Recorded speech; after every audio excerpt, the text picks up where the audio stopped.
Kui aastal 1891 Tartu Ülikooli arhiivi keldrist leiti vana nahkkohver, mida keegi polnud avanud üle 50 aasta, ei osanud keegi ette kujutada, mida see sisaldab. Kohvris olid käsikirjad, mis olid pidanud kaduma juba sajandi alguses, Karl Robert Jakobsoni isiklikud märkmed, kirjad Sakala toimetusse, mida tsensuur polnud kunagi näinud, ja kõige šokeerivam, nimekiri 13 Balti-Saksa parunist, keda Jakobson nimetas rahvavaenlasteks. See dokument oli nii ohtlik, et isegi pärast Jakobsoni surma ei julgenud keegi seda avaldada. Kes selle kohvri peitis? Miks need lehed pidid kaduma? Ja mis kõige tähtsam, mida need käsikirjad täpselt sisaldasid, et isegi Vene tsaari võim kartis nende avalikustamist. Kujutage ette maad, kus teie oma keel on keelatud koolides. Kus teie esivanemad on olnud orjad 700 aastat. Kus iga raamat, iga ajaleht, iga mõte peab läbima Saksa paruni loa. See oli Eestimaa 19. sajandi keskpaigas. Eestlased olid talurahvas, kes ei tohtinud unistada rohkemast kui viljatera külvamisest ja lõikusest. Aga üks mees julgetas unistada teisiti. Karl Robert Jakobson ei sündinud mässajana, ta kasvas üles õpetaja pojana väikeses Tartumaa külas, kus raamatud olid ainsad aknad maailma. Tema isa õpetas talle lugema mitte ainult eesti, vaid ka saksa ja vene keeles, ja see oli ohtlik oskus, sest haridus tähendas võimu. Kui Karl Robert oli vaid 16 aastat vana, nägi ta, kuidas kohalik saksa parun lõi tema naabrit piitsaga, sest too ei kummardanud piisavalt sügavalt. See hetk muutis kõike. Noormees, kes oli pidanud saama vaimulikuks, otsustas saada sõdalaseks, mitte mõõgaga, vaid sõnaga. Aga kuidas üks talupojapoeg võis hakata võitlema kogu süsteemi vastu, mis oli püsinud sajandeid? Jakobson mõistis midagi, mida teised ei näinud, eestlased ei vajanud revolutsiooni, nad vajasid ärkamist. Ta alustas väikesest, ostis trükipressi, mis maksis rohkem kui keskmine talumaja, ja hakkas kirjutama. Tema esimesed artiklid olid ettevaatlikud, peaaegu süütud, jutud põllumajandusest, nõuanded seemne külvamiseks, lood Eesti rahvalauludest. Aga iga sõna oli kodeeritud sõnum. Kui ta kirjutas, hea peremees hoiab oma maad, mõtles ta tegelikult, eestlased, see maa kuulub teile, mitte paruneile. Tsensor luges läbi ja kiitis heaks, sest ei mõistnud koodi. Aga eestlased mõistsid. Ja nad hakkasid ärkama. Aastal 1873 juhtus midagi enneolematut, Jakobson asutas ajalehe Sakala, mis sai Eesti rahva hääleks. Aga see ei olnud tavaline ajaleht. Iga number oli manifest, iga artikkel oli väljakutse. Ta kirjutas, miks me peame maksma makse Saksa parunile, kui tema ei tee meie heaks midagi. See oli ohtlik küsimus, sest see pani inimesi mõtlema. Ja mõtlemine oli kõige ohtlikum relv. Balti-Saksa aadel mõistis seda kohe, nad nõudsid ajalehe sulgemist, nad ähvardasid Jakobsoni vangistamisega, nad üritasid teda ära osta. Üks parun pakkus talle summat, mis võrdus 10 aasta sissetulekuga, kui ta lõpetab kirjutamise. Jakobsoni vastus oli lihtne, ma ei müü oma rahvast. Aga mis hind tuli tal selle eest maksta? Ja kes olid need varjus olevad jõud, kes üritasid teda vaikima panna? Kujutage ette, et te olete üks 12 mehest, kes teavad kõike Jakobsoni plaanide kohta, iga salajane koosolek, iga peidetud käsikiri, iga nimekiri toetajatest, keda tsaari politsei otsib. Nüüd kujutage ette, et peate valima, kas jääda lojaalseks või päästa oma elu. Aastal 1875, kui Vene võimud hakkasid survestama Eesti liikumist, seisid Jakobsoni lähimad kaaslased just selle valiku ees. Keegi neist rääkis. Keegi andis politseile nimekirja, mis pidi jääma saladuseks. Aga kes? Ja miks Jakobson, kes teadis reeturi nime, ei avalikustanud seda kunagi? Arhiivides on vihjeid, et ta kirjutas reeturi nime oma päevikusse, aga see lehekülg on välja rebitud. Kas ta andis andeks? Või oli see osa suuremast plaanist, mida me siiani ei mõista? Jakobsoni võitlus ei olnud ainult sõnadega, ta mõistis, et eestlased vajavad ka majanduslikku jõudu. Ta asutas esimese eestikeelse põllumajanduskooli, kus õpetati mitte ainult seemne külvamist, vaid ka äriajamist, lepingute sõlmimist, õigusi nõudmist. See oli revolutsiooniline, sest haridus tähendas võimu. Aga kool maksis raha ja Jakobsonil polnud seda. Ta müüs oma maja, ta laenas raha sõpradelt, ta töötas ööd läbi, et hoida kool avatud. Ja siis juhtus midagi uskumatut, talumehed, kes ise vaevalt said ots otsaga kokku, hakkasid tooma annetusi. Üks tõi koti kartuleid, teine müüs oma ainsa lehma ja andis raha koolile. Miks nad seda tegid? Sest nad uskusid Jakobsoni unistusesse. Nad uskusid, et nende lapsed võivad elada vabamalt kui nemad. Aga kas see usk oli piisav, kui kogu süsteem oli nende vastu? Aastal 1878 toimus esimene Eesti üldlaulupidu ja Jakobson oli seal, kuigi ta ei olnud korraldaja. Ta seisis rahva seas ja kuulas, kuidas tuhanded eestlased laulsid koos oma keeles. See oli hetk, mil ta mõistis, ärkamine on juba toimunud. Rahvas ei vaja enam äratamist, nad vajavad juhtimist. Aga Jakobson ei tahtnud olla juht, ta tahtis olla õpetaja. Ta kirjutas Sakalas, ma ei taha, et te järgiksite mind. Ma tahan, et te õpiksite mõtlema ise. See oli radikaalne mõte, sest enamik liidritest tahavad järgijaid, mitte mõtlejaid. Aga Jakobson mõistis, et ainult mõtlevad inimesed saavad olla tõeliselt vabad. Kas see oli tema suurim tarkus või tema suurim viga? Sest kui inimesed hakkavad mõtlema ise, nad ei pruugi alati nõustuda sinuga. Aga mitte kõik ei olnud nii idealistlik, nagu Jakobson soovis näidata. Tema isiklik elu oli täis vastuolusid. Ta jutlustas vaesuse voorusest, aga ta ise kandis häid riideid ja sõitis hobusega, mis maksis rohkem kui keskmine talumehe aastasissetulek. Ta rääkis võrdsusest, aga tema oma peres oli ta range patriarh, kes ei sallinud vastuväiteid. Tema naine, Julie, kannatas vaikides, sest ta teadis, et avalik skandaal hävitaks kõik, mille eest Karl Robert võitles. Aga kas see oli õige? Kas ühe mehe missioon võib õigustada perekonna kannatusi? Need küsimused ei ole lihtsad ja Jakobson ise maadleb nendega oma päevikus, mida ta kirjutas igal õhtul enne magamaminekut. Seal on read, mis näitavad meest, kes kahtleb, kes kardab, kes mõnikord tahab kõigest loobuda. Aga ta ei loobu. Miks? Mis hoidis teda edasi minemas, kui kõik oli nii raske? Aastal 1880, kui Jakobson oli 42 aastat vana, hakkas tema tervis halvenema. Ta köhis verd, ta kaotas kaalu, ta ei suutnud enam tööd teha nii palju kui varem. Arstid ütlesid, et ta peab puhkama, aga ta ei kuulanud. Ta kirjutas Sakalas, mul ei ole aega puhata, sest rahvas ei saa oodata. See oli ilus lause, aga see oli ka surmalause. Tema lähedased nägid, kuidas ta hääbub, aga keegi ei julgenud teda peatada, sest nad teadsid, et see töö oli tema elu mõte. Aga kas üks inimene võib ohverdada oma elu idee nimel? Ja kui ta sureb, kas idee sureb koos temaga või elab edasi? Oli üks öö, kui Jakobson istus oma kabinetis ja kirjutas kirja, mida ta ei saatnud kunagi. See kiri leiti pärast tema surma, peidetuna raamatu vahele. Seal ta kirjutas, ma kardan, et ma olen teinud vea. Ma olen õpetanud rahvast unistama, aga ma ei ole õpetanud neid võitlema. Unistused ilma jõuta on ainult illusioonid. See oli šokeeriv tunnistus, sest see näitas, et isegi Jakobson ise kahtles oma meetodites. Kas ta oli õigus?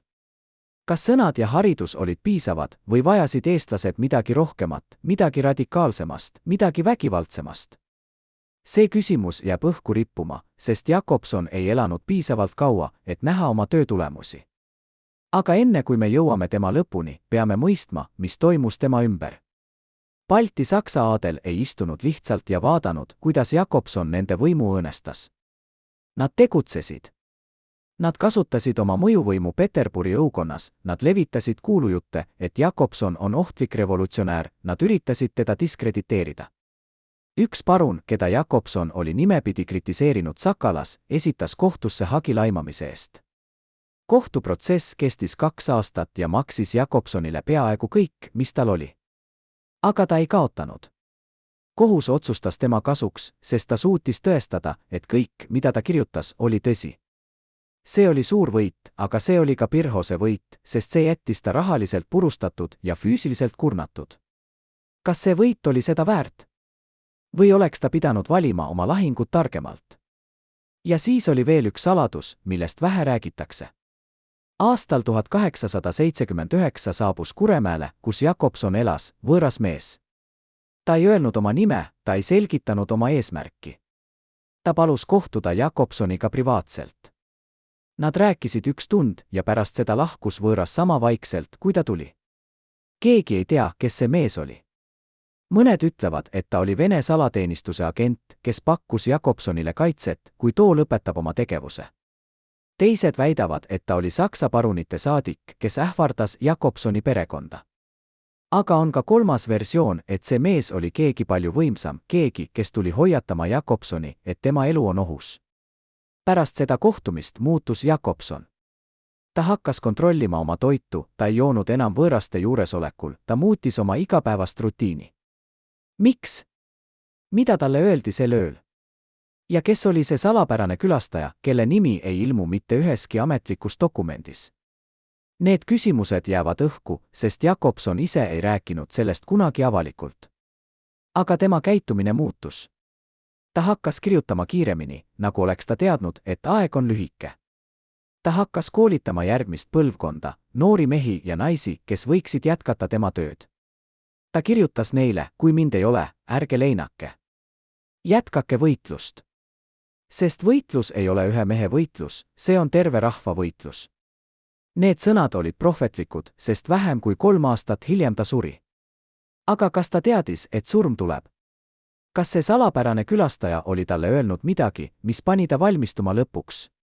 Kuni viimase hetkeni uskusin, et me pääseme, ütleb endine Sakala toimetuse liige, kelle käed värisevad siiani pärast 45 aasta möödumist. Mida see inimene teadis, mida meie ei tea? Täna õhtul räägivad 3 endist Jakobsoni sisemise ringi liiget esimest korda kaameratele saladusest, mida nad on hoidnud aastakümneid. Nende avalikustused muudavad kõike, mida te arvate teadvat Jakobsoni viimastest aastatest. Need mehed nägid dokumente, mida tsaari tsensuur ei pidanud kunagi nägema. Nad kuulsid vestlusi, mis võisid maksma minna elusid. Nad teadsid nimesid nendest, kes tahtsid Jakobsoni vaikima panna, ja nimesid nendest, kes olid valmis teda kaitsma oma eluga. Üks neist meestest hoiab siiani lukustatud sahtlis kirja, mille Jakobson kirjutas 3 päeva enne oma surma.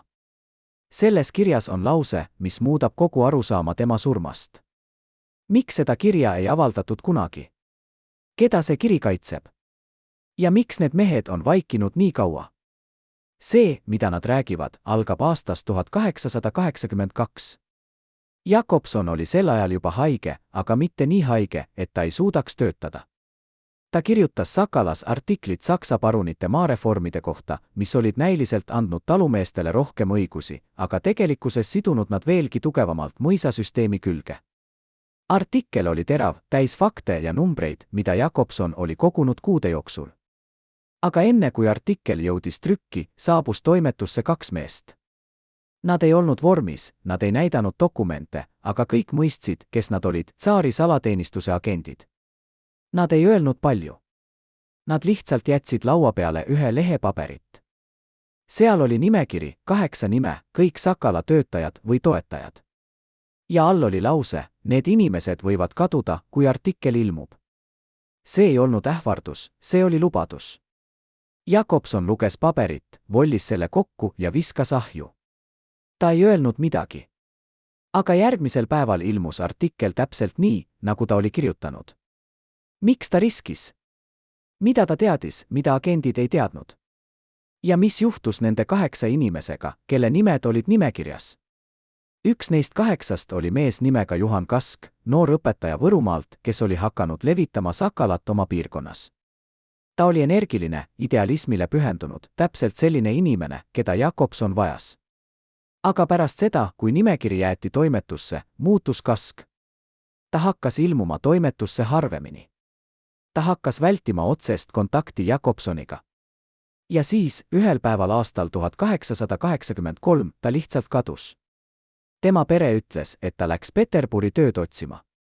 Aga keegi ei näinud teda kunagi lahkumas. Keegi ei saanud temalt kirja. Ja kui Jakobsoni lähedased üritasid teda otsida, leidsid nad ainult tühja toa ja põletatud pabereid. Kas Kask põgenes? Kas teda viidi ära? Või oli ta see, kes rääkis agentidele ja pidi siis kaduma, et varjata oma reetur? Need küsimused jäid vastuseta, aga Jakobson kirjutas oma päevikusse 1 lause, Juhan tegi valiku. Ma loodan, et see oli õige valik tema jaoks. Mida see tähendas? Kas Jakobson teadis tõde? Ja kui ta teadis, miks ta ei öelnud seda kellelegi? Aga see oli ainult üks lugu paljudest. Jakobsoni ümber oli ring inimesi, kes elasid pidevalt hirmus. Nad teadsid, et iga koosolek võis olla viimane. Nad teadsid, et iga kirjutatud sõna võis viia vangimajja. Ja nad teadsid, et keegi nende hulgast võis olla reetur. See oli paranoia, mis sõi neid seestpoolt. Aga Jakobson ise näis olevat rahulik. Ta ütles neile, kui me elame hirmus, siis nad on juba võitnud. Me peame elama nii, nagu me oleksime juba vabad. See oli ilus mõte, aga see oli ka ohtlik mõte, sest see pani inimesi käituma hooletult. Ja hooletus võis maksma minna elusid. Üks endine toimetuse liige meenutab, me istusime Jakobsoni kabinetis ja rääkisime plaanidest, kuidas levitada Sakalat rohkem piirkondades. Aken oli lahti. Keegi võis kuulata. Aga Jakobson ei hoolinud. Ta ütles, las nad kuulavad. Las nad teavad, et me ei karda neid. Kas see oli julgus või rumalus? Ja kui palju see maksma läks? Aastal 1884 hakkas Jakobsoni tervis tõsiselt halvenema. Ta köhis verd iga päev. Ta kaotas nii palju kaalu, et tema riided rippusid tal seljas nagu telgil. Arstid ütlesid, et tal on tuberkuloos, haigus, mis sel ajal oli surmaotsus. Aga oli ka teisi kuulujutte. Mõned inimesed sosistasid, et see ei ole lihtsalt haigus, vaid midagi muud, midagi, mis oli talle antud. Mürgitamine oli Balti-Saksa aadli seas tuntud meetod vaenlastest vabanemiseks. See oli vaikne, see oli efektiivne ja seda oli peaaegu võimatu tõestada. Kas Jakobsoni haigus oli loomulik või oli see aidatud kaasa? Tema isiklik arst, doktor Wilhelm Schulz, oli sakslane, kes töötas ka mõnede parunite jaoks. Kas ta oli usaldusväärne? Või oli ta see, kes andis Jakobsonile ravimeid, mis ei ravinud, vaid tapsid aeglaselt? Need küsimused ei ole lihtsad ja vastuseid ei ole. Aga on üks dokument, mis paneb mõtlema. Jakobsoni apteegiarved näitavad, et ta ostis ravimeid, mida tavaliselt ei kasutata tuberkuloosi raviks. Miks? Kas arst eksperimenteeris? Või oli seal midagi muud, midagi, mida me ei mõista? Ja siis oli veel üks saladus, millest vähe räägitakse. Jakobsoni naine, Julie, pidas päevikut, mida ta peitis oma magamistoa põranda alla. See päevik leiti alles aastal 1957, kui maja renoveeriti. Seal Julie kirjutas, Karl ei söö enam kodus. Ta ütleb, et ta ei ole näljane, aga ma tean tõde. Ta kardab. Ta kardab, et keegi paneb midagi tema toitu. Ta usaldab ainult seda, mida ta ise valmistab või mida ma valmistan tema silme all. See oli šokeeriv tunnistus, sest see näitas, et Jakobson ise uskus, et keegi üritab teda tappa. Aga kes? Ja miks ta ei rääkinud sellest avalikult? Kas ta kartis, et see tekitaks paanikat? Või teadis ta midagi, mida ta ei saanud öelda, sest see oleks ohustanud kedagi, keda ta armastas? Julie päevik sisaldab veel üht detaili, mis on veelgi häirivam. Ta kirjutab, eelmisel nädalal tuli meile külla mees, keda Karl nimetas vana sõbraks. Aga ma ei ole seda meest kunagi varem näinud. Nad rääkisid kabinetis üle 2 tunni. Kui mees lahkus, oli Karl kahvatu ja vaikne. Ma küsisin, mis juhtus, aga ta ei vastanud. Ta lihtsalt ütles, Julie, kui minuga midagi juhtub, võta lapsed ja mine Soome. Ära jää siia. Lubad? Ma lubasin, aga ma ei mõistnud, miks ta seda küsis. Kes oli see vana sõber? Mida nad arutasid? Ja miks Jakobson kartis nii palju, et ta palus oma naisel riigist põgeneda? Need küsimused jäävad õhku, sest Julie ei kirjutanud selle mehe nime üles. Kas ta ei teadnud seda? Või kartis ta seda kirjutada, isegi oma salajases päevikus? Aga vaatamata kõigele sellele hirmu ja paranoiale jätkas Jakobson oma tööd. Ta kirjutas, ta rääkis, ta õpetas. Ta asutas uusi koole, ta kohtus talumeestega, ta reisis läbi Eestimaa, kuigi iga reis oli piinarikas tema nõrgenud kehale. Miks ta seda tegi? Miks ta ei puhkanud, kui arstid palusid? Üks tema lähedane sõber, pastor Jakob Hurt, kirjutas hiljem, Karl uskus, et tal on missioon, mida ta peab täitma enne surma. Ta ütles mulle, Jakob, ma ei karda surma. Ma kardan, et ma ei jõua oma tööd lõpetada. Aga mis oli see töö? Mis oli see missioon, mis oli nii tähtis, et ta oli valmis ohverdama oma tervise, oma perekonna, oma elu? Kas see oli lihtsalt Eesti rahva äratamine? Või oli seal midagi suuremat, midagi, mida me siiani ei mõista? Aastal 1885, vaid 2 aastat enne oma surma, kirjutas Jakobson artikli, mis oli tema kõige radikaalsemat. Ta nimetas seda meie tulevik. Seal ta kirjutas, eestlased ei ole enam orjad. Me ei ole enam talupojad, kes ootavad parunite halastust. Me oleme rahvas, kellel on õigus oma maale, oma keelele, oma tulevikule. Ja kui keegi üritab seda meilt võtta, siis me võitleme. Mitte mõõkadega, mitte püssidega, vaid meie vaimuga, meie haridusega, meie ühtsusega. See oli manifest, see oli väljakutse, see oli sõjateade. Balti-Saksa aadel mõistis seda kohe. Nad nõudsid artikli tagasivõtmist. Nad ähvardasid Sakalat sulgemisega. Nad ähvardasid Jakobsoni vangistamisega. Aga Jakobson ei taganenud. Ta kirjutas vastuse, mis oli veelgi teravem, te võite sulgeda mu ajalehe. Te võite panna mind vangi. Te võite isegi tappa mind. Aga te ei saa tappa ideed. Sest idee elab inimeste südametes ja südameid te ei saa kontrollida. Kas see oli julgus või hullumeelsus? Ja mis hinda ta pidi maksma selle eest? Vastus tuli kiiresti. 2 nädalat pärast artikli ilmumist saabus Kuremäele Tsaari politseiüksus. Nad läbiotsisid Jakobsoni maja, nad võtsid kaasa kõik tema käsikirjad, kõik tema kirjad, kõik tema dokumendid. Nad ütlesid, et nad otsivad tõendeid riigireetmise kohta. Jakobson seisis rahulikult ja vaatas, kuidas nad tema elutööd kastidesse pakkisid. Ta ei protesteerinud, ta ei karjunud, ta ei nuttis. Ta lihtsalt ütles, võtke, mis te tahate.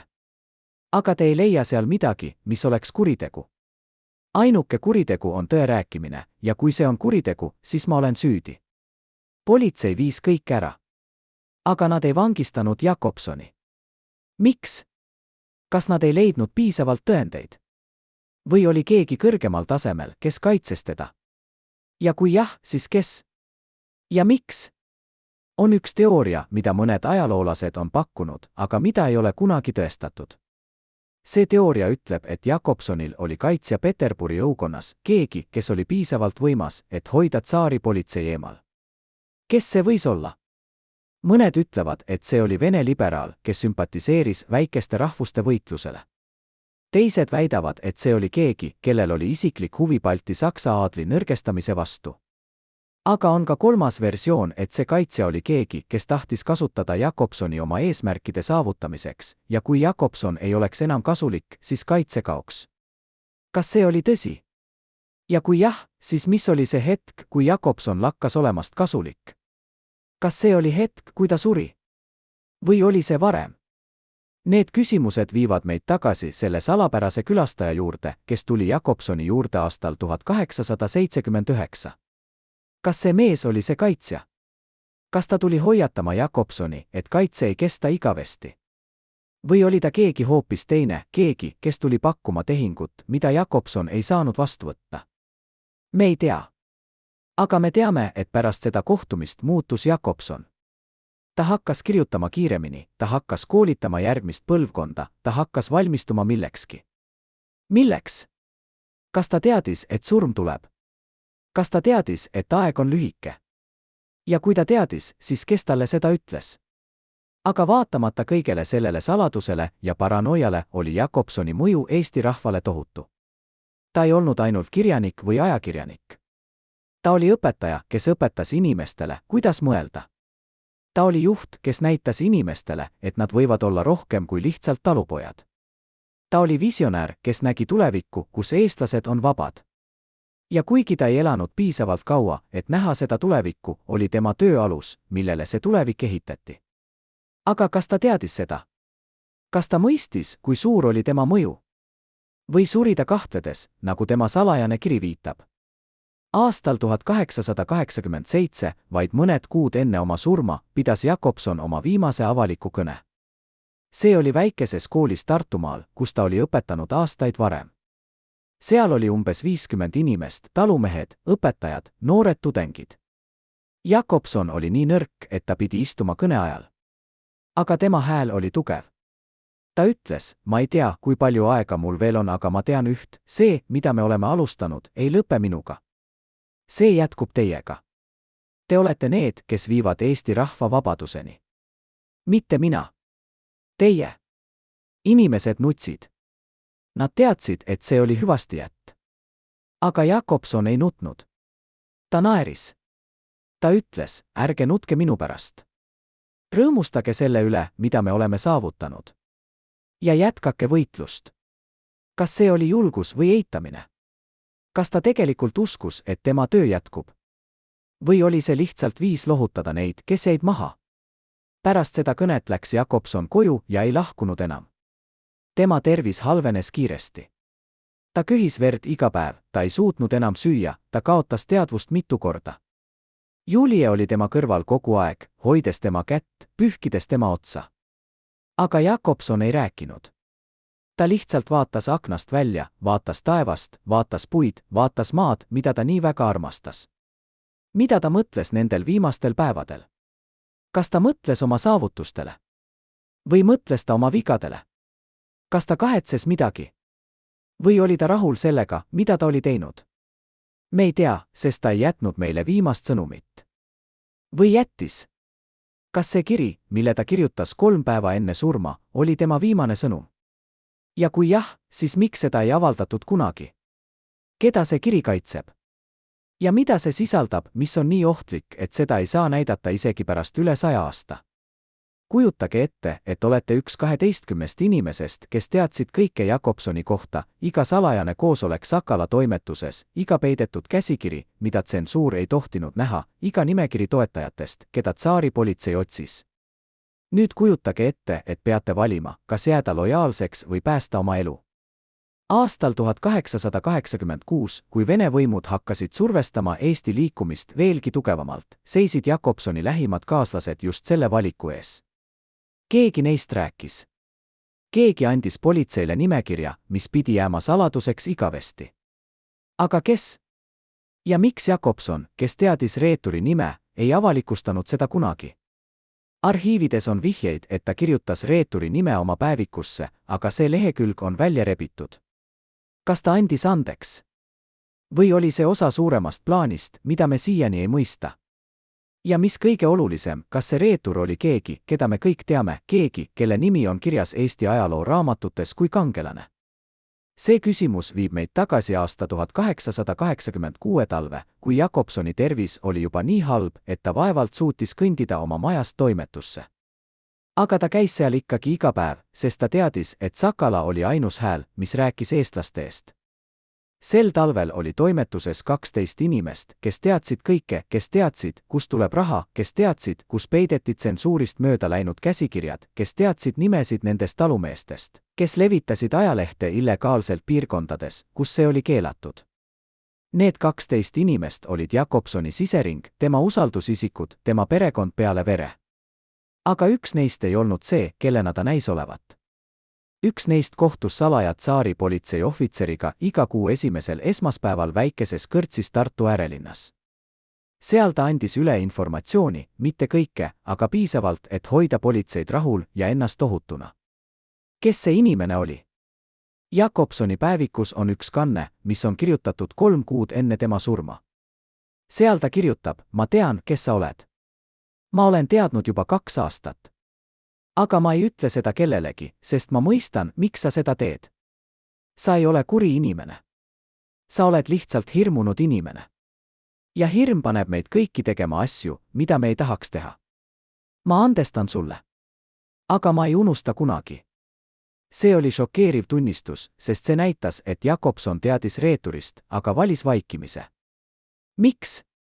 Kas ta kartis, et avalikustamine lõhestaks tema liikumist? Kas ta kartis, et see tekitaks paranoiat, kus keegi ei usaldaks enam kedagi? Või oli seal midagi isiklikumat, kas see reetur oli keegi, keda Jakobson armastas, keegi, kelle reetur oleks lõhkunud tema südame?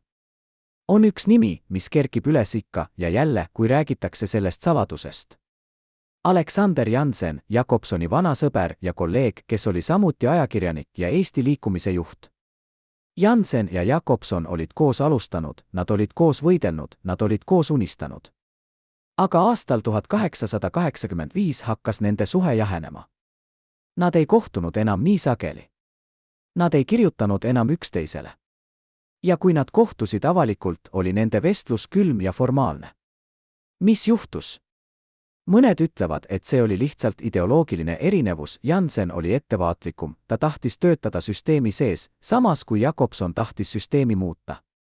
Aga teised ütlevad, et seal oli midagi rohkemat, midagi isiklikumat. Kas Jakobson avastas, et Jansen oli see, kes rääkis politseile? Ja kui jah, siis miks ta ei öelnud seda kellelegi? Aga see ei ole ainus saladus, mis ümbritseb Jakobsoni viimast aastat. Oli veel midagi, mis on veelgi häirivam. Aastal 1886 hakkas Jakobson käituma imelikult. Ta hakkas kontrollima oma toitu enne söömist. Ta hakkas lukustama oma kabineti ust isegi päeval, kui ta oli seal. Ta hakkas paluma oma naisel Juliel maitsta tema jooki enne, kui ta ise jõi. Miks? Julie kirjutas oma päevikusse, Karl on muutunud paranoiliseks. Ta näeb ohte kõikjal. Ta ütleb, et keegi üritab teda tappa. Aga kes? Ja miks? Ma üritan teda rahustada, aga ta ei kuula. Ta ütleb, Julie, sa ei mõista. Nad ei taha mind enam elus. Ma tean liiga palju. Mida Jakobson teadis? Mida ta oli avastanud, mis pani ta nii kartma? Ja kes olid nad, kellest ta rääkis? On üks dokument, mis võib anda vastuse. Aastal 1983, kui Tartu Ülikooli arhiiv renoveeriti, leiti seina vahelt peidetud ümbrik. Ümbrikus oli kiri, mis oli kirjutatud Jakobsoni käekirjaga, aga mis ei olnud kunagi saadetud. Kiri oli adresseeritud mu kallile sõbrale Peterburis, aga nime ei olnud. Kirjas Jakobson kirjutas, ma olen avastanud midagi, mis võib muuta kõike. Balti-Saksa aadel ei ole ainuke jõud, kes üritab meid kontrollida. On veel keegi võimsam, keegi, kes töötab varjus. Ma ei saa kirjutada siia nime, sest see on liiga ohtlik. Aga sa tead, kellest ma räägin. Nad on kasutanud meid, nad on kasutanud meie liikumist oma eesmärkide saavutamiseks. Ja kui me ei ole enam kasulikud, nad hävitavad meid. Kes oli see keegi võimsam? Kas see oli Vene salateenistus? Kas see oli mõni teine välisriigi luure? Või oli see midagi hoopis muud, midagi, mida me ei oska isegi kujutleda? See kiri ei olnud kunagi saadetud, aga see oli peidetud hoolikalt, nagu oleks Jakobson tahtnud, et see leitaks kunagi tulevikus. Miks? Kas see oli tema viis jätta tõde järeltulijatele? Kas see oli tema viis hoiatada neid, kes tuleksid pärast teda? Ja kes oli see kallis sõber Peterburis, kellele see kiri oli mõeldud? Kas see oli see sama salapärane kaitsja, kellest me varem rääkisime? Ja kui jah, siis miks Jakobson ei usaldanud teda enam? Mis oli muutunud? Aga vaatamata kõigele sellele paranoiale ja hirmule jätkas Jakobson oma tööd. Ta kirjutas, ta rääkis, ta õpetas. Aga nüüd oli tema töös uus element, ta hakkas dokumenteerima kõike. Ta hakkas pidama üksikasjalikku päevikut, kus ta kirjutas mitte ainult oma mõtteid, vaid ka fakte, nimesid, kuupäevi, kohtumisi. Ta hakkas koguma dokumente, kirju, telegramme, kõike, mis võiks olla tõendiks. Miks? Kas ta valmistus millekski? Kas ta teadis, et tema aeg on lühike ja ta tahtis jätta järele tõendeid, mis võiksid kaitsta tema liikumist pärast tema surma? Või oli seal midagi muud, kas ta kogus tõendeid kellegi vastu, kellegi, kes oli teda reedetud? Aastal 1887, vaid mõned kuud enne oma surma, kutsus Jakobson kokku salajase kohtumise. Seal olid ainult 5 inimest, tema kõige usaldusväärsemad kaaslased, inimesed, keda ta teadis kindlalt, et nad ei ole reeturid. Kohtumine toimus öösel, Jakobsoni kodus, kõik aknad olid kaetud, uks oli lukustatud. Seal Jakobson andis igaühele neist ümbriku. Ta ütles, neis ümbrikes on dokumendid, mis tõestavad kõike, mida ma olen öelnud. Kui minuga midagi juhtub, avage need ja tehke avalikuks. Aga mitte varem. Lubate? Kõik lubasid. Aga mis oli neis ümbrikes? Ja mis juhtus nendega pärast Jakobsoni surma? Kas need avati? Kas neid tehti avalikuks? Või kadusid need, nagu nii paljud teised dokumendid, mis olid seotud Jakobsoni viimasete kuudega? Üks neist 5 inimesest oli pastor Jakob Hurt, Jakobsoni lähedane sõber ja usaldusisik. Hurt elas veel 30 aastat pärast Jakobsoni surma, aga ta ei rääkinud kunagi sellest kohtumisest avalikult. Alles oma surmalehel aastal 1919 ta kutsus oma poja juurde ja andis talle väikese metallkasti. Ta ütles, see on Jakobsonilt. Ta palus mul seda hoida. Ma ei ole seda kunagi avanud. Nüüd on see sinu otsustada, kas avada või mitte. Poeg avas kasti. Seal oli ümbrik, täpselt selline, nagu Jakobson oli andnud. Aga ümbrik oli tühi. Keegi oli võtnud dokumendid välja. Kes? Ja millal? Kas Hurt ise võttis need välja ja hävis need? Või oli keegi teine, keegi, kes murdis kasti lahti ja varastas dokumendid enne, kui Hurt suri? Ja kui jah, siis kuidas nad teadsid, et kast eksisteerib? Need küsimused viivad meid tagasi selle reeturi juurde. Kas see reetur teadis ümbrikes olevate dokumentide kohta? Kas ta rääkis sellest politseile või kellelegi teisele? Ja kas see oli põhjus, miks dokumendid kadusid? Aga kui see oli nii, siis miks Hurt ise ei hävinud kasti?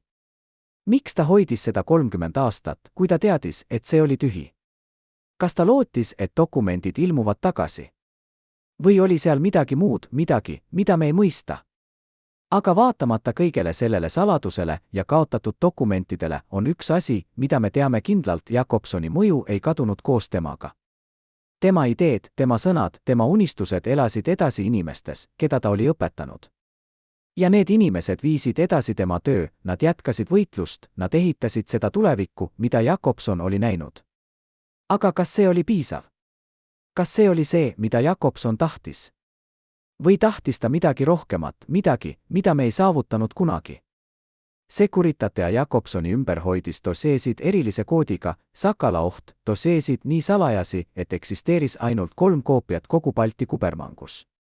Neis doseedes oli informatsioon Jakobsoni tegeliku tervise kohta, tema evakuatsiooniplaanide kohta revolutsiooni korral ja midagi palju šokeerivamalt, tegelikud suhted Julie ja režiimi lähedaste vahel. Miks need doseed hävitati täpselt tema surmapäeval? Mis oli seal kirjas, mis oli nii ohtlik, et isegi tsaari politsei ei julgenud seda säilitada? Ja kes andis käsu need põletada, kas see oli keegi Balti-Saksa aadlist, kes kartis, et tema nimi on seal mainitud? Või oli see keegi Peterburist, keegi, kes tahtis kaitsta oma identiteeti?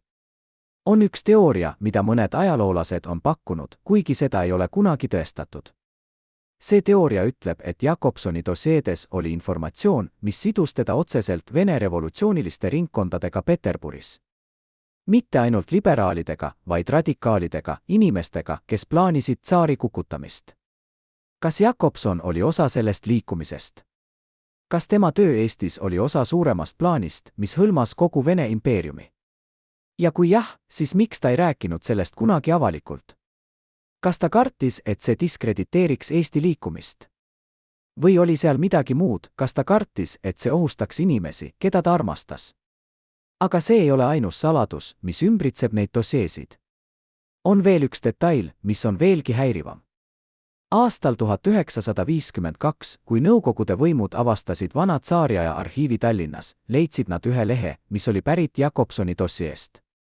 See leht oli peidetud teise dokumendi vahele, nagu oleks keegi tahtnud seda kaitsta hävitamise eest. Lehel oli nimekiri, 20 inimese nimed, kõik eestlased, kes olid seotud Jakobsoni liikumisega. Ja iga nime kõrval oli märge: likvideeritud, põgenenud, vangistatud, võid jälgitav. See nimekiri oli koostatud aastal 1888, vaid aasta pärast Jakobsoni surma. Kes koostas selle nimekirja? Kas see oli tsaari politsei? Või oli see keegi teine, keegi, kes tahtis jätkata Jakobsoni töö hävitamist isegi pärast tema surma? Ja mis kõige olulisem, kes oli see inimene, kes peitis selle lehe teise dokumendi vahele? Kas see oli keegi, kes tahtis kaitsta neid inimesi, kelle nimed olid nimekirjas? Või oli see keegi, kes tahtis jätta tõendeid tulevastele põlvkondadele? Me ei tea, sest lehel ei ole allkirja, ei ole kuupäeva, ei ole midagi, mis ütleks meile, kes selle peitis. Aga see leht eksisteerib ja see on tõend, et Jakobsoni töö oli piisavalt ohtlik, et keegi tahtis hävitada kõik, kes olid temaga seotud. Aga vaatamata kõigele sellele ohule ja hävitamisele jätkasid Jakobsoni järgijad tema tööd. Nad asutasid uusi koole, nad kirjutasid uusi raamatuid, nad õpetasid uusi põlvkondi. Ja aeglaselt, väga aeglaselt hakkas Jakobsoni unistus muutuma reaalsuseks. Eestlased hakkasid mõistma, et nad on rahvas, mitte ainult talupojad. Nad hakkasid nõudma oma õigusi, mitte ainult paluma halastust. Nad hakkasid ehitama oma tulevikku, mitte ainult ootama, et keegi teine ehitaks selle nende jaoks. Aga kas see oli piisav? Kas see oli see, mida Jakobson tahtis? Või tahtis ta midagi rohkemat, midagi, mida me ei saavutanud kunagi? Kujutage ette, et olete arst, kes peab ravima kõige võimsamat meest oma piirkonnas. Iga ravim, mida te annate, iga diagnoos, mida te teete, võib olla teie viimane, kui keegi kahtlustab, et te ei ole lojaalne. Nüüd kujutage ette, et see mees hakkab surema ja te teate, et tema surm ei ole loomulik. Mida te teete? Kas te räägite tõtt ja riskite oma eluga? Või valetate te ja elate süütundega ülejäänud elu? Doktor Wilhelm Schultz seisis just selle valiku ees aastal 1887, kui Jakobsoni tervis hakkas kiiresti halvenema. Schultz oli sakslane, kes oli õppinud Berliinis ja kes oli töötanud mõnede Balti-Saksa parunite jaoks enne, kui ta hakkas ravima Jakobsoni. Ta oli hea arst, kõik ütlesid seda. Aga kas ta oli usaldusväärne? Schultz pidas üksikasjalikku meditsiinilist päevikut, kus ta kirjutas iga visiidi kohta Jakobsoni juurde. See päevik leiti aastal 1932, kui Schultzi maja müüdi pärast tema surma. Päevikus on kirjed, mis on häirivad. Aastal 1886 kirjutab Schultz, patsiendi sümptomid ei vasta tuberkuloosile. Köha on olemas, kuid vere iseloom on erinev. Kaalulangus on liiga kiire. Nõrkus on liiga äkiline. Ma kahtlustan midagi muud, aga ma ei saa olla kindel. Mida Schultz kahtlustas? Kas ta mõtles mürgitamisele? Ja kui jah, siis miks ta ei öelnud seda kellelegi? Aga päevikus on veel üks kanne, mis on veelgi häirivam. Aastal 1887, vaid 2 kuud enne Jakobsoni surma, kirjutab Schultz, täna tuli minu juurde mees, kes ei öelnud oma nime. Ta küsis minu patsiendi kohta. Ta tahtis teada, kui kaua ta veel elab. Ma ütlesin, et ma ei saa seda öelda. Mees ütles, doktor, te peate olema täpne.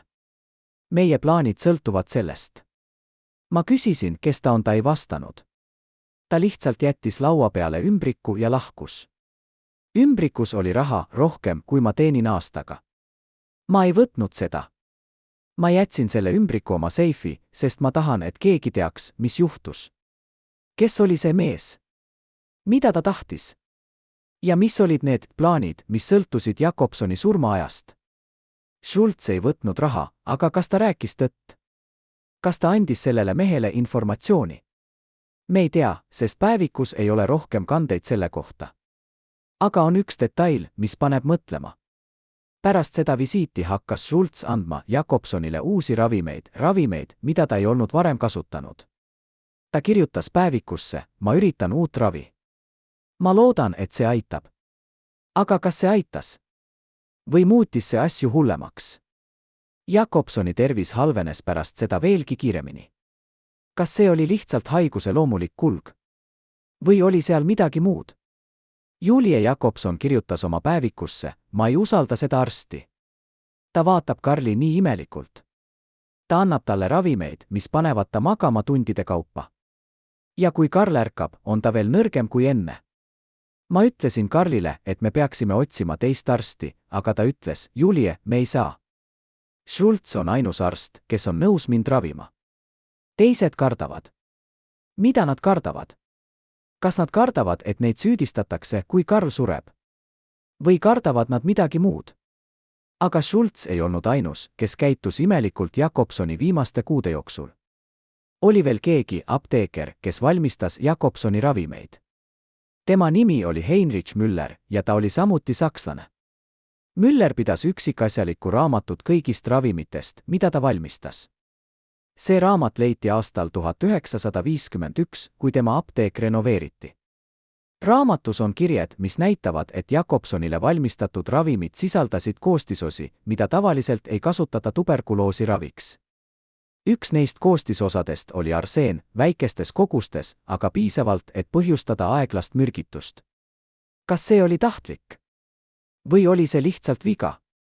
Müller ise ei elanud piisavalt kaua, et vastata neile küsimustele, ta suri aastal 1922 ja tema surm oli samuti kahtlane. Ta leiti oma apteegist surnuna ilma nähtavate vigastusteta. Ametlik diagnoos oli südameatakk. Aga kas see oli tõsi? Või oli keegi tahtnud vaikima panna teda, enne kui ta rääkis liiga palju? Need küsimused jäävad õhku, sest tõendeid ei ole piisavalt. Aga on üks asi, mida me teame kindlalt: Jacobsoni surm ei olnud lihtne. Ta kannatas. Ta köhis verd, ta ei suutnud hingata, ta kaotas teadvust mitu korda. Aga isegi oma viimastel päevadel, kui ta vaevalt suutis rääkida, ta üritas kirjutada. Julie kirjutab: Karl palus mul tuua talle paberit ja pliiatsi. Ta üritas kirjutada, aga tema käed värisesid nii palju, et ta ei suutnud. Ta nuttis frustratsioonis. Ta ütles: ma pean seda kirjutama. Ma pean jätma tõe. Aga ta ei suutnud.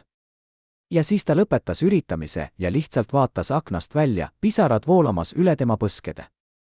Mida Jacobson tahtis kirjutada? Mis oli see tõde, mida ta tahtis jätta? Kas see oli tõde reeturi kohta? Kas see oli tõde mürgitamise kohta? Või oli see midagi muud, midagi, mida me ei oska isegi kujutleda? Me ei tea, sest ta ei suutnud seda kirjutada. Aga kas see tähendab, et tõde suri koos temaga? Või on see kusagil peidetud, ootamas, et keegi leiaks selle? Aastal 1887, 16. märtsil, suri Karl Robert Jacobson. Ta oli 49 aastat vana. Tema surm oli ametlikult registreeritud kui tuberkuloos, aga paljud kahtlesid. Tema matusele tuli tuhandeid inimesi, talumehed, õpetajad, tudengid, kõik need, keda ta oli õpetanud, keda ta oli inspireerinud, keda ta oli aidanud uskuda, et nad võivad olla rohkem kui lihtsalt talupojad. Nad nutsid, nad laulsid, nad palusid. Aga nad ei teadnud tõde. Nad ei teadnud saladusi, mis ümbritsesid tema surma. Nad ei teadnud reeturist, nad ei teadnud kahtlastest ravimitest, nad ei teadnud kadunud dokumentidest. Nad teadsid ainult, et nad olid kaotanud oma juhi, oma õpetaja, oma kangelase. Aga kas Jacobson oli kangelane? Või oli ta lihtsalt inimene, kes üritas teha õiget asja keerulises maailmas? Kas ta tegi vigu? Kindlasti. Kas ta oli täiuslik? Kindlasti mitte. Aga kas ta muutis midagi? Kas ta jättis jälje, mis kestab siiani? Vaadake ümber. Vaadake Eestit täna. Vaadake seda vaba riiki, seda uhket rahvast, seda keelt, mis elab ja õitseb. Kas see oleks olemas ilma Jacobsonita? Kas see oleks olemas ilma tema sõnadeta, tema unistusteta, tema ohvriteta? Võib-olla. Aga võib-olla mitte. Ja see võib-olla mitte on see, mis teeb tema loo nii oluliseks. Aga lugu ei lõpe tema surmaga. Sest pärast tema surma hakkas toimuma midagi imelikku. Dokumendid hakkasid kaduma. Inimesed, kes teadsid liiga palju, hakkasid vaikima või kaduma. Ja aeglaselt, väga aeglaselt hakkas Jacobsoni lugu muutuma legendiks, ilusaks, inspireerivaks, aga mitte täielikult tõeseks. Kes muutis seda lugu? Kes otsustas, mida me peaksime teadma ja mida mitte? Kas see oli tema järgijad, kes tahtsid kaitsta tema mainet? Kas see oli tema vaenlased, kes tahtsid vähendada tema mõju? Või oli see keegi kolmas, keegi, kellel oli oma põhjused tõe varjamiseks? Need küsimused jäävad õhku, sest vastuseid ei ole. Aga üks asi on kindel: Jacobsoni lugu ei ole lõppenud. See jätkub iga kord, kui keegi loeb tema sõnu. See jätkub iga kord, kui keegi võitleb õigluse eest. See jätkub iga kord, kui keegi usub, et üks inimene võib muuta maailma. Kas see on piisav? Kas see on see, mida Jacobson tahtis?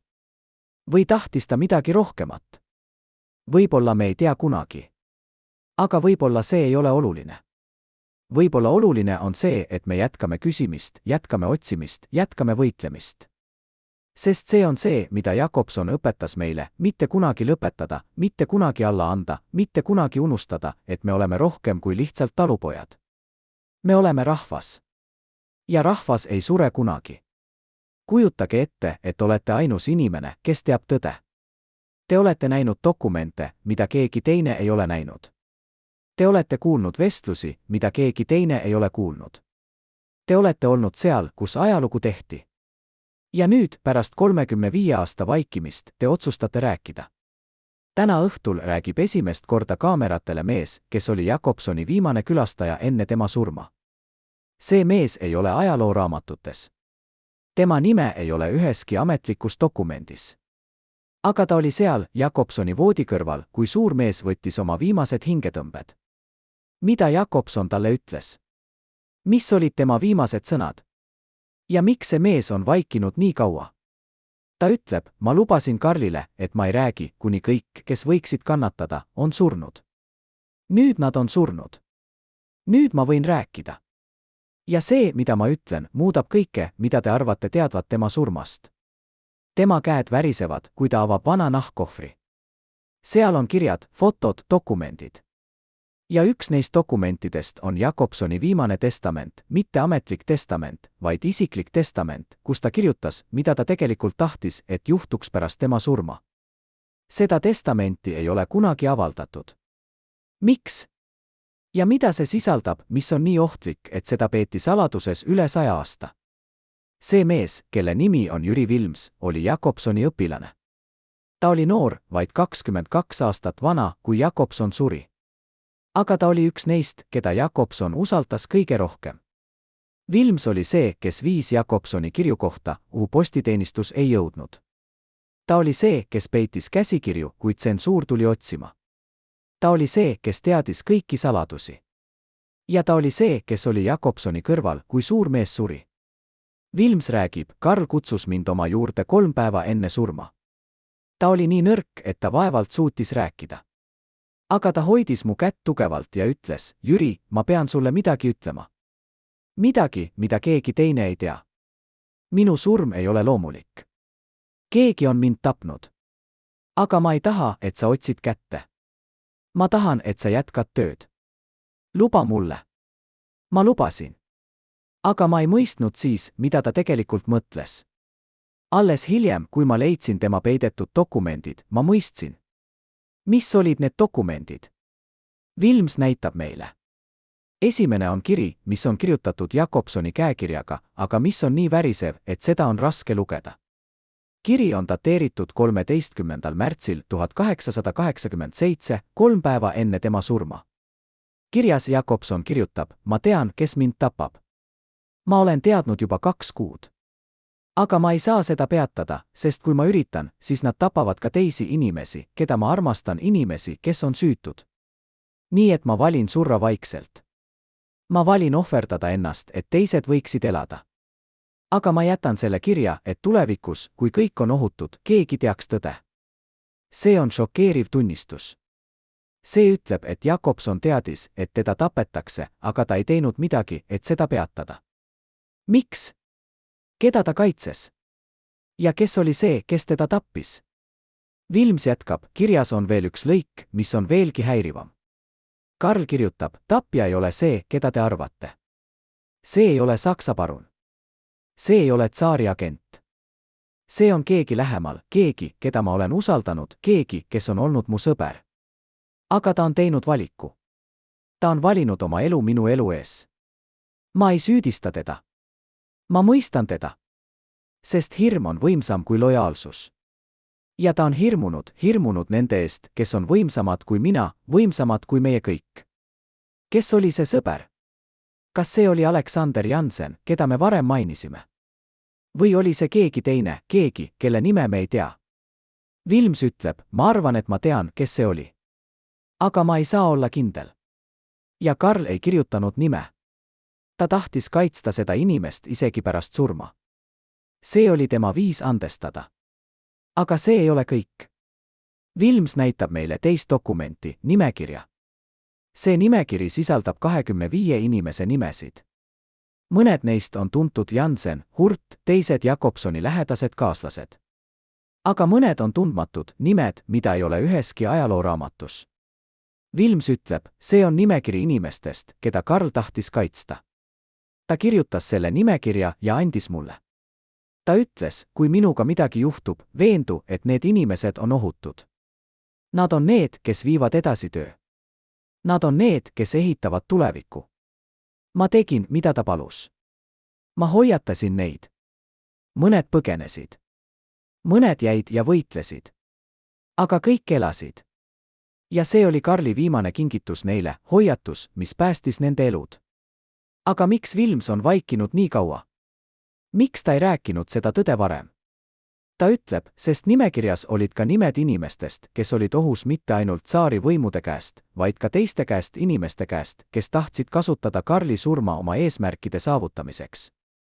Kui ma oleksin rääkinud varem, need inimesed oleksid kannatanud. Nii et ma vaiksin. Ma ootasin, kuni kõik, kes võiksid kannatada, on surnud. Ja nüüd nad on surnud. Nüüd ma võin rääkida. See on vapustav tunnistus. See ütleb, et Jakobsoni surm ei olnud lihtsalt ühe mehe surm. See oli osa suuremast mängust, kus inimeste elud olid panused ja kus tõde oli nii ohtlik, et seda tuli varjata aastakümneid. Aga kes olid need teised, kellest Vilms räägib? Kes olid need inimesed, kes tahtsid kasutada Jakobsoni surma oma eesmärkide saavutamiseks? Vilms ei ütle nimesid. Ta ütleb ainult, nad olid võimsad. Nad olid varjus. Ja nad on siiani võimsad. Mõned nende järglased on täna Eesti poliitikas, Eesti äris, Eesti kultuuris. Nad ei tea, mida nende esivanemad tegid. Või võib-olla nad teavad, aga nad ei räägi. Sest mõned saladused on nii ohtlikud, et neid on parem mitte teada. See on häiriv mõte. See ütleb, et Jakobsoni surma ümbritsevad saladused ei ole lihtsalt ajalugu. Nad on siiani elavad, siiani ohtlikud, siiani varjatud. Aga vaatamata kõigele sellele saladusele ja varjamisele on üks asi, mida me teame kindlalt: Jakobsoni pärand ei kadunud. Tema ideed, tema sõnad, tema unistused elasid edasi. Ja aeglaselt, väga aeglaselt hakkas tema unistus muutuma reaalsuseks. Aastal 1918, 31 aastat pärast Jakobsoni surma, kuulutas Eesti välja oma iseseisvuse. See oli hetk, mida Jakobson oli unistanud, aga mida ta ei elanud piisavalt kaua, et näha. Aga kas see iseseisvus oli see, mida ta tahtis? Kas see oli see tulevik, mida ta oli kujutlenud? Või oli seal midagi puudu, midagi, mida ta oli lootnud, aga mis ei saavutatud kunagi? Üks neist, kes oli seal, kui iseseisvust kuulutati, oli Vilms. Ta seisis Tallinnas, Toompeal ja kuulas, kuidas Konstantin Päts luges ette iseseisvusdeklaratsiooni. Vilms kirjutab oma päevikusse: ma mõtlesin Karlile. Ma mõtlesin, kuidas ta oleks olnud uhke.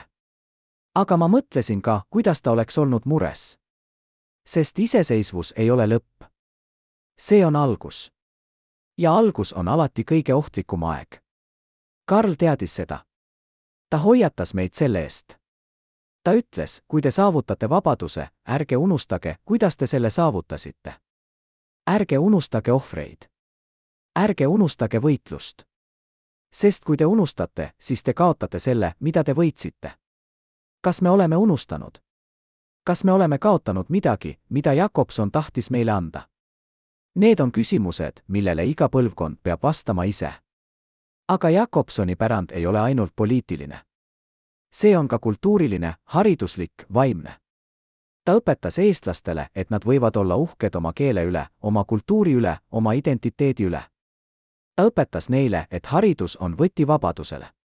Ta õpetas neile, et üks inimene võib muuta maailma, kui tal on julgust unistada ja tööd teha. Need õppetunnid ei ole kadunud.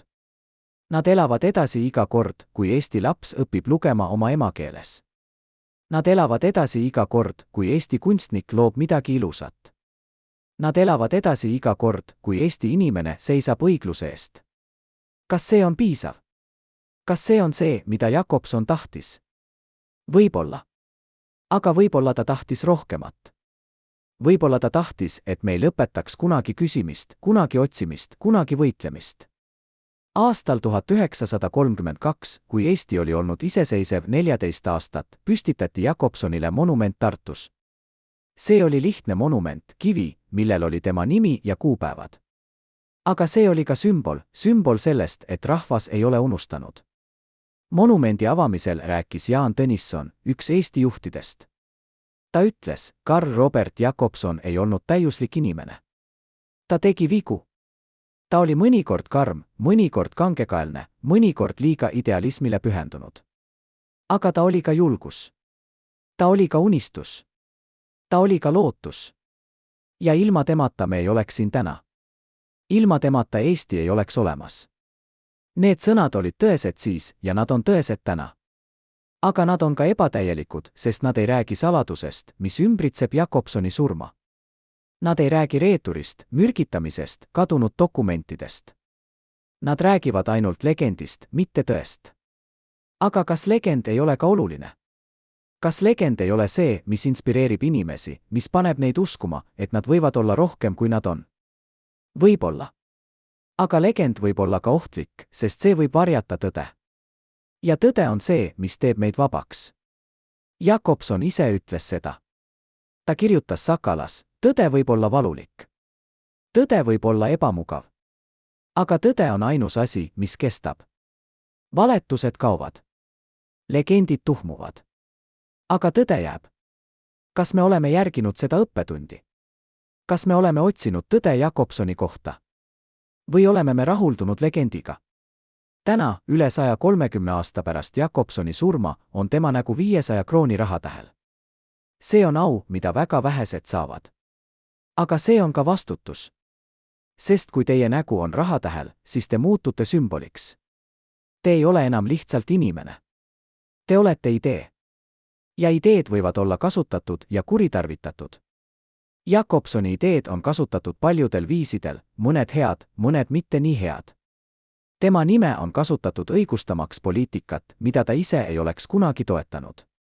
Tema sõnu on tsiteeritud kontekstist väljas, et teenida eesmärke, mis on vastuolus tema visiooniga. Kas see on vältimatu? Kas see on hind, mida iga suur inimene peab maksma, et nende pärand moonutatakse nende järglaste poolt?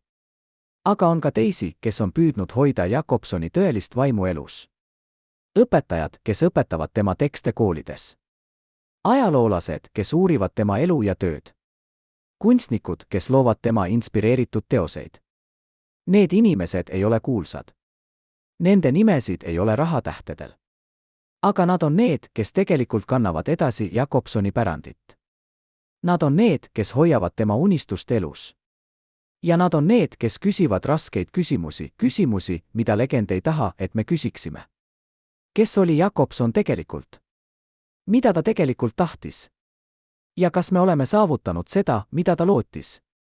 Need küsimused ei ole lihtsad. Ja vastused ei ole selged. Aga võib-olla see ongi punkt. Võib-olla Jakobsoni suurim õppetund ei ole see, mida ta saavutas, vaid see, kuidas ta seda saavutas. Ta ei kasutanud vägivalda. Ta ei kasutanud valet. Ta kasutas sõnu, haridust, veenmist.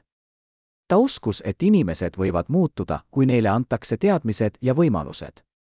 Ta uskus, et tulevik võib olla parem kui minevik, kui me oleme valmis töötama selle nimel.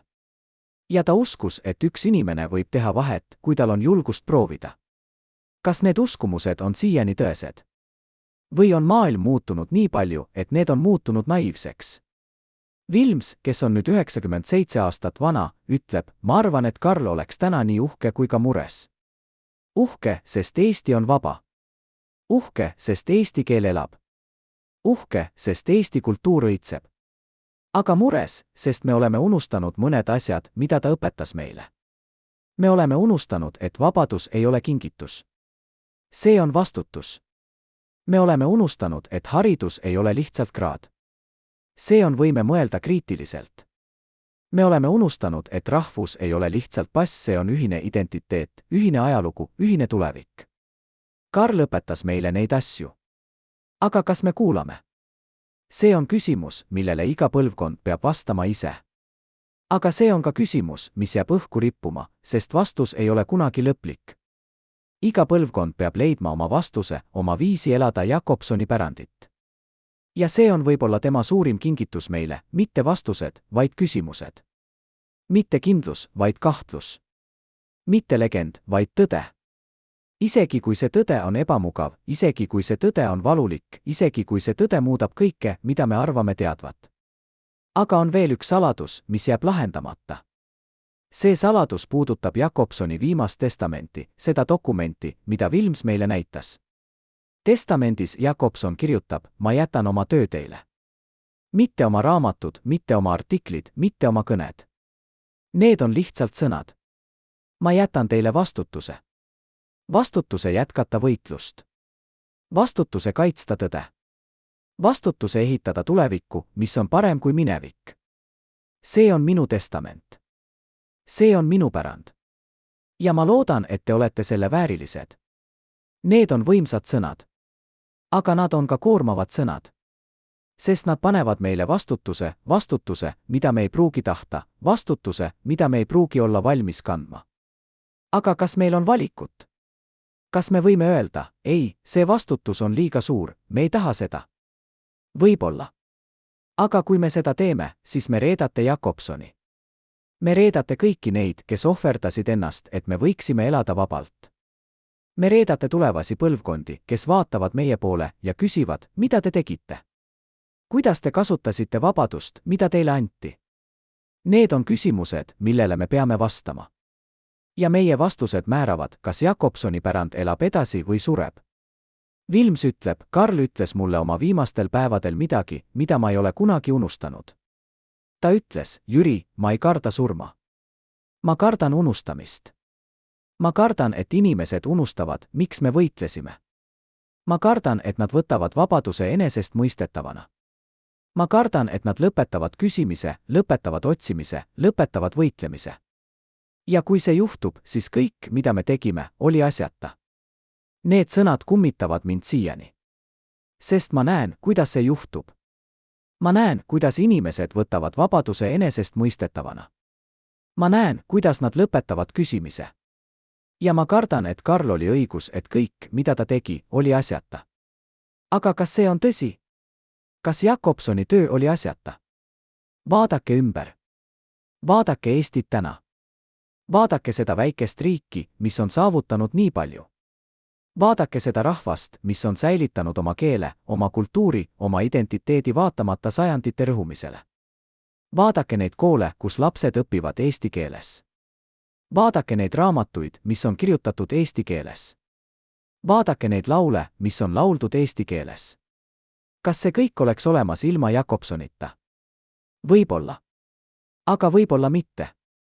Ja see võib-olla mitte on see, mis teeb tema loo nii oluliseks. Aga lugu ei lõpe siin. Sest Jakobsoni pärand ei ole lihtsalt minevik. See on ka tulevik. Iga kord, kui keegi seisab õigluse eest, nad kannavad edasi Jakobsoni vaimu. Iga kord, kui keegi õpetab teist inimest lugema, nad kannavad edasi Jakobsoni missiooni. Iga kord, kui keegi usub, et tulevik võib olla parem kui minevik, nad kannavad edasi Jakobsoni unistust. Kas see on piisav? Kas see on see, mida Jakobson tahtis? Võib-olla me ei tea kunagi. Aga võib-olla see ei ole oluline. Võib-olla oluline on see, et me jätkame. Et me ei lõpeta. Et me ei unusta. Ja nii me jõuame lõppu. Aga kas see on tõesti lõpp? Või on see lihtsalt paus enne järgmist peatükki, mida me kõik kirjutame oma eluga? Jakobson ei elanud piisavalt kaua, et näha oma unistuse täitumist. Aga ta jättis meile tööriistad, millega seda unistust ehitada. Ta jättis meile sõnad, mis inspireerivad. Ta jättis meile näite, mis juhendab. Ta jättis meile küsimused, mis provotseerivad. Ja ta jättis meile vastutuse jätkata seda, mida ta alustas. Kas me oleme selle vastutuse väärilised? Kas me oleme piisavalt tugevad, piisavalt julged, piisavalt pühendunud? Need on küsimused, millele ainult aeg saab vastata. Aga üks asi on kindel, Jakobsoni lugu ei ole lõppenud. See jätkub meis. See jätkub meie lastes. See jätkub meie lastelastes. Ja nii kaua, kui me mäletame, nii kaua, kui me küsime, nii kaua, kui me võitleme, Jakobsoni vaim elab edas. Aga on veel üks asi, mida me peame mäletama. Jakobson ei olnud Jumal. Ta oli inimene. Ta tegi vigu. Ta oli mõnikord vale. Ta kannatas kahtlustest. Ta kartis ebaõnnestumist. Aga ta ei lasknud nendel asjadel end peatada. Ta jätkas. Ta võitles. Ta uskus. Ja see on tema suurim õppetund meile, mitte see, et me peame olema täiuslikud, vaid see, et me peame olema püsivad. Mitte see, et me ei tohi karta, vaid see, et me ei tohi lasta hirmul meid kontrollida. Mitte see, et me ei tohi kahelda, vaid see, et me ei tohi lasta kahtlustel meid halvata. Wilms, kes on nüüd väga vana ja väga väsinud, ütleb oma viimased sõnad. Karl ütles mulle kord, Jüri, kui ma olen läinud, ära muuda mind legendiks. Jäta mind inimeseks. Sest legendid inspireerivad, aga inimesed õpetavad. Ja ma tahan õpetada, mitte ainult inspireerida. Ma olen püüdnud järgida seda soovi. Ma olen püüdnud näidata Karli inimesena, kõigi tema tugevuste ja nõrkustega, kõigi tema võitude ja kaotustega, kõigi tema unistuste ja hirmudega. Sest ainult kui me näeme teda inimesena, me võime õppida temast. Ainult kui me mõistame tema võitlust, me võime jätkata seda võitlust.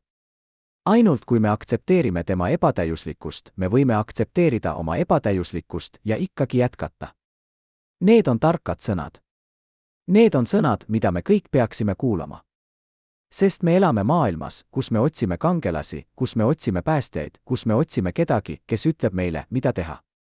Aga Jakobson ei tahtnud olla kangelane. Ta tahtis olla õpetaja. Ta tahtis õpetada meile, kuidas mõelda ise, kuidas seista ise, kuidas võidelda ise. Ja see on pärand, mis kestab, mitte legend, vaid õppetund. Mitte müüt, vaid tõde. Mitte Jumal, vaid inimene. Nii et mis on lõplik tõde Karl Robert Jakobsoni kohta?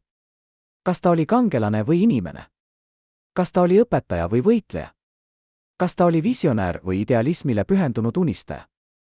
Vastus on, ta oli kõik need asjad. Ta oli kangelane, kes kartis.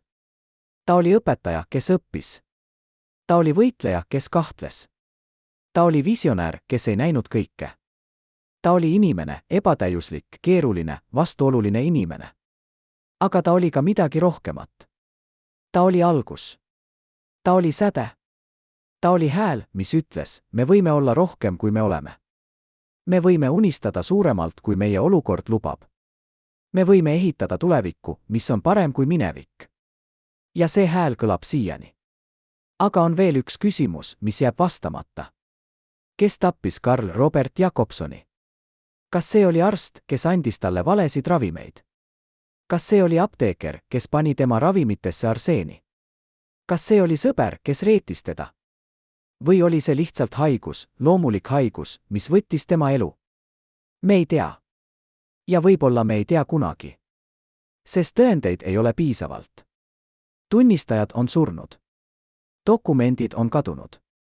Ja saladused on maetud koos nendega, kes neid teadsid. Aga kas see on oluline? Kas see muudab midagi, kuidas ta suri? Või on oluline see, kuidas ta elas? Võib-olla tõde on see, et me keskendume liiga palju surmale ja mitte piisavalt elule. Me küsime, kuidas ta suri, aga me ei küsi piisavalt, kuidas ta elas. Me otsime saladusi tema surma ümber, aga me ei otsi piisavalt õppetunde tema elust. Ja võib-olla see on meie viga. Võib-olla me peaksime küsima teisi küsimusi. Mitte, kes tappis Jakobsoni, vaid mida Jakobson õpetas meile. Mitte, miks ta suri, vaid miks ta elas. Mitte, mis oli tema lõpp, vaid mis oli tema pärand. Need on küsimused, millele me kõik peame vastama ise. Sest Jakobsoni lugu ei ole lihtsalt ajalugu. See on ka peegel. See peegeldab meile meie endi valikuid, meie endi võitlusi, meie endi unistusi. Ja kui me vaatame sellesse peegeldisse, me peame küsima, kas me oleme selle väärilised. Kas me oleme väärilised vabadust, mida ta aitas meile anda? Kas me oleme väärilised pärandit, mida ta meile jättis? Need on ebamugavad küsimused. Aga need on vajalikud küsimused. Sest ainult kui me küsime neid, me võime kasvada. Ainult kui me seisame silmitsi oma puudustega, me võime neid parandada. Ainult kui me aktsepteerime oma vastutust, me võime täita seda. Ja nii me jõuame tõelise lõpuni. Karl Robert Jakobson suri 16. märtsil 1887. Ta oli 49 aastat vana. Ta jättis maha naise, 3 last ja rahva, kes leinab teda siiani. Aga ta jättis ka midagi rohkemat. Ta jättis idee, et väike rahvas võib olla suur. Idee, et üks inimene võib muuta maailma. Idee, et tulevik ei ole määratud minevikuga, vaid luuakse olevikus. Need ideed ei ole surnud. Nad elavad. Ja nad elavad meis. Aga kas me oleme nende ideede väärilised? Kas me kanname neid edasi? Või laseme me neil surra koos meiega? Need on küsimused, millele ainult meie teod saavad vastata. Mitte meie sõnad, vaid meie teod. Mitte meie lubadused, vaid meie valikud. Mitte meie unistused, vaid meie töö. Sest Jakobson ei õpetanud meile unistama. Ta õpetas meile töötama. Ta õpetas meile võitlema. Ta õpetas meile uskuma, mitte pimedalt, vaid teadlikult. Mitte naiivselt, vaid realistlikult. Mitte kergelt, vaid sügavalt. Ja see on tema viimane kingitus meile. Mitte vastused, vaid küsimused. Mitte kindlus, vaid kahtlus. Mitte lõpp, vaid algus. Sest iga lõpp on ka algus. Iga surm on ka sünd. Ja Jakobsoni surm oli sünnituse algus rahvale, kes oli olnud magamas 700 aastat ja kes lõpuks ärkas. Kas see ärkamine on lõppenud? Või jätkub see siiani? Kas me oleme täielikult ärkvel? Või magame me ikka osaliselt, unustades, miks me ärkasime? Need on küsimused, millele iga põlvkond peab vastama ise. Aga need on ka küsimused, mis ühendavad meid Jakobsoniga, ühendavad meid üksteisega, ühendavad meid mineviku ja tulevikuga. Sest me kõik oleme osa samast loost rahvast, kes keeldus suremast, rahvast, kes keeldus unustamast, rahvast, kes keeldus alla andmast. Ja see lugu jätkub. See lugu jätkub meis. See lugu jätkub meie lastes. See lugu jätkub nii kaua, kui me mäletame, nii kaua, kui me küsime, nii kaua, kui me võitleme. Karl Robert Jakobson ei ole surnud. Ta elab. Ta elab iga kord, kui keegi seisab õigluse eest. Ta elab iga kord, kui keegi õpetab teist inimest lugema. Ta elab iga kord, kui keegi usub, et tulevik võib olla parem kui minevik. Ta elab meis. Ja nii kaua, kui me elame, ta elab. Nii kaua, kui me mäletame, ta mäletatakse. Nii kaua, kui me võitleme, ta võitleb koos meiega. See on tema pärand. See on tema kingitus. See on tema tõde. Ja see tõde on igavene. Austatud vaatajad, kui te jälgisite seda traagilist lugu lõpuni, kirjutage kommentaaridesse, millisest linnast te olete. Meile on oluline teada, kus Karl Robert Jakobsoni mälestatakse siiani. Ja tellige kanal, et mitte kaotada tõde ajaloo ikoonide kohta.